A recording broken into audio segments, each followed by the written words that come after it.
Hello everyone, welcome to ज्ञान कोश। Gaza और इजराइल ये युद्ध चला ही जा रहा है और कई लोगों की जानें जा चुकी हैं। एक मैसेज कुछ दिनों पहले आया था, वॉर नोज नो रिलीजन, और गाजा की जो सबसे पुरानी चर्च है उसमें मुस्लिम्स, क्रिश्चियंस सबको शरण दी जा रही थी, और वो चर्च थी द चर्च ऑफ सेंट पोर्फिरियस, जिसने इजरायली बॉम्बिंग जब हो रही थी गाजा में तो सबको शरण मिली थी वहाँ। लेकिन अब बात यहाँ तक पहुँच चुकी है कि इस चर्च के ऊपर भी एक कंपाउंड में ब्लास्ट हुआ है। इस ब्लास्ट में अगेन कई लोगों की जानें गई हैं, और इतना खतरनाक अटैक लगातार गाजा के ऊपर हो रहा है इजराइल के द्वारा कि पूरी तरफ तबाही मच चुकी है। शुरुआत इसकी कैसे हुई हमें पता है। हमास ने इजराइल के ऊपर एक अटैक किया जिसमें उनके टेररिस्ट गए, उन्होंने कुछ लोगों को बंदी बनाया, अटैक्स किए, किलिंग्स की। उसके बाद इजराइल के ऊपर कुछ रॉकेट्स भी फायर हुए, जिसको जो आपको दिख रहा है आयरन डोम ने ऊपर ही आसमान में उन्हें तबाह कर दिया। फिर बदले में इजराइल ने अपने अटैक शुरू किए, जहाँ कई लोगों की जानें अभी तक गाजा में जा चुकी हैं। कुछ समय पहले हमें पता लगा कि एक हॉस्पिटल में भी हमला हुआ था, जो अल अहिली अरब हॉस्पिटल था, जहाँ पर आरोप लगाया था हमास ने कि इजराइल ने वो अटैक किया था, वो बॉम्बिंग की थी।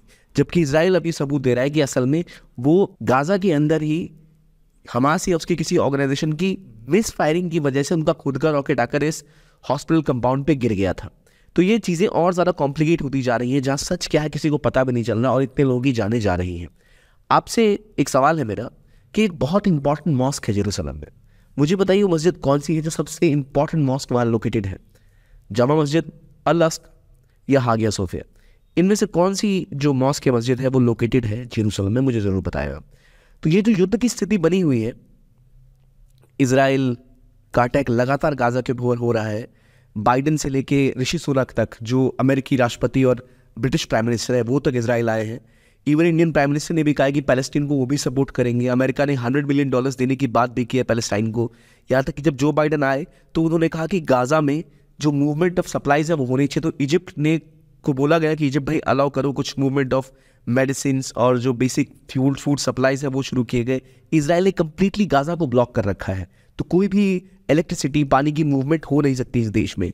उन सब को रोकने के लिए कहा गया कि आप थोड़ा बहुत यहाँ पे सप्लाई की सुविधा बढ़ाओ। लेकिन उसके बावजूद जो लगातार अटैक्स इजराइल के हो रहे हैं, अब ये गाजा पर जो एयर स्ट्राइक हुई, इस पर चर्च, वही चर्च जिसमें कुछ दिनों पहले बात की गई थी कि रिलीजन मैटर नहीं करता, उसी चर्च के ऊपर हमला हुआ, जहाँ पर कई लोगों की जानें वहाँ जा चुकी हैं, और कहा जा रहा है कम से कम 8 पैलेस्टीनियंस की जान जा चुकी है।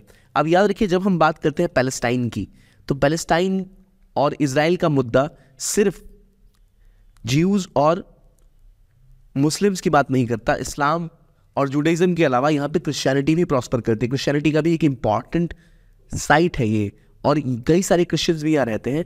तो पैलेस्टीनियन वो लोग हैं जो पैलेस्टीन में रहते हैं।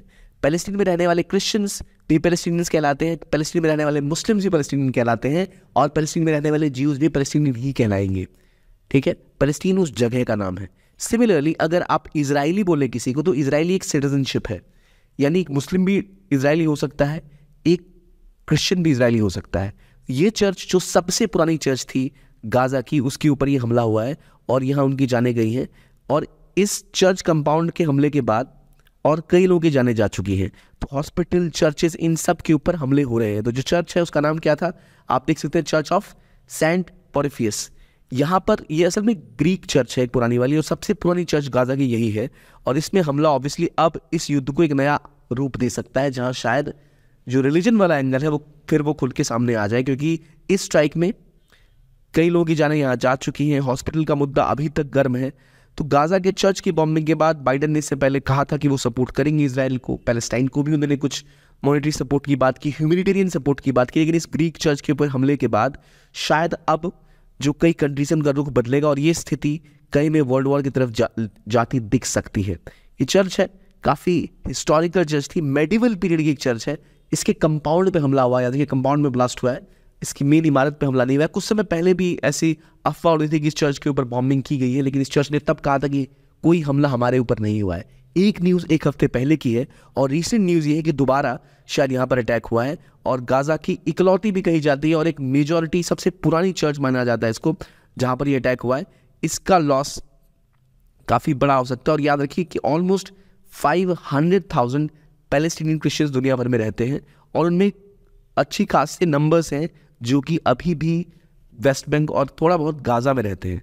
तो उस चर्च पे हमला, जहाँ ऑलरेडी बहुत कम सिविलियंस क्रिश्चियनिटी के रह रहे हैं, वो जो शरणार्थियों को जगह दे रही थी, वहाँ ये अटैक शायद इजराइल के लिए अब और महंगा पड़ सकता है। हमने देखा कि जब भी हॉस्पिटल की बात हुई, जिस हॉस्पिटल पर अटैक की बात है, उसके बाद कैसे अलग अलग ग्रुप्स ने, चाहे वो इजराइल हो चाहे वो हमास हो, सबने जिम्मेदारी लेने से मना किया और कहा कि सामने वाले ने हमला किया है। इजराइल ने कुछ अपने फुटेज भी दिखाए जहां उन्होंने दिखाया कि किस तरह से शायद ये मिसाइल जो है या रॉकेट जो है वो खुद हमास के किसी ऑर्गेनाइजेशन का फायर था, जो मिस फायर होकर इस हॉस्पिटल के ऊपर गिरा है, जबकि हमने ऐसी कोई फायरिंग नहीं की। तो वहीं दूसरी तरफ ये इल्ज़ाम उनके ऊपर लगा रहे हैं। अब बात आती है इतना इंपॉर्टेंट मेडिवल चर्च जिसके ऊपर ये हमला हुआ है, अगेन ये एक वॉर को एक नया एंगल दे रहा है कि शायद अब ये रिलीजियस इश्यूज भी बन जाए। उम्मीद करते हैं कि लोगों की जाने कम जाए, पर अभी तक की न्यूज़ यही है कि बहुत लोगों की जाने गई है। तो ये था मुद्दा कि कौन से चर्च के ऊपर हमला हुआ, एक ग्रीक चर्च, क्योंकि याद रखिए कई सारी क्रिश्चियनिटी जो स्प्रेड है वहाँ पर, में से एक बड़ी संख्या में ग्रीक ऑर्थोडॉक्स के पैलेस्टीनियन क्रिश्चियंस है, लैटिन कैथोलिक भी है और प्रोटेस्टेंट भी है, लेकिन ग्रीक ऑर्थोडॉक्स के कई सारे वहाँ पर ऑलरेडी जनसंख्या है क्रिश्चियनिटी फॉलो करने वालों की। तो इसलिए ये जो अटैक जो इस चर्च के ऊपर हुआ है, ये इसको और ज़्यादा ख़तरनाक बनाता है। और लगातार बॉम्बिंग में अभी तक तबाही का आलम पूरे उस गाज़ा के ऊपर छाया हुआ है। तो हमें पता नहीं आगे क्या होगा, पर चर्च ऑफ सेंट पोर्फिरियस के ऊपर ये अटैक हुआ और वहाँ पे भी कई लोग जाने गए। ये थे आज का आर्टिकल। देखने के लिए बहुत बहुत धन्यवाद। Keep on watching ज्ञानकोश।